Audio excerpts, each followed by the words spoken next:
Leo tunasherehekea siku ya wafanyakazi duniani. Kama mnavyojua, wizara yetu pia ina wafanyakazi wale ambao kwenye makao makuu na wale ambao wanazunguka taasisi ambazo wanatoka kwenye taasisi mbalimbali zinazozunguka maeneo ya hapa Singida. Tumewaona katika kusherehekea siku ya wafanyakazi na tumewaona wakipita katika maandamano wakitoa heshima zao kwa mgeni rasmi, lakini pia wakitoa ujumbe mahususi kwa ajili ya kusherehekea siku ya wafanyakazi ulimwenguni.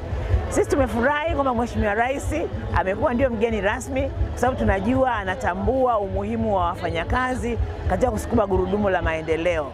Sisi kama Wizara ya Elimu tumenufaika kwa kushiriki katika siku hii, kwa sababu hata yale mafao mengi ambayo yamepatikana kupitia serikali yetu kwa wafanyakazi, watumishi wetu wa Wizara ya Elimu pia wamenufaika.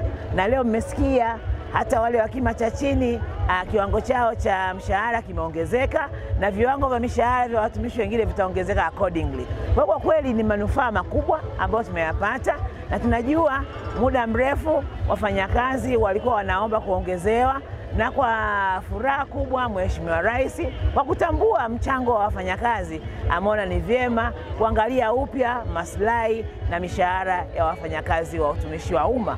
Pia sio utumishi wa umma, hata utumishi ambao wako kwenye sekta binafsi pia taratibu zinaendelea kufanyika kuhakikisha kwamba nao pia mishahara yao inakuwa ni mishahara ambayo ni bora, ambayo inaangalia hali halisi ya maisha yalivyo, na hivyo waweze kuwa na ari ya kufanya kazi kwa jitihada na kuchangia katika maendeleo ya nchi yetu. Tumedhamiria, tunaboresha elimu yetu.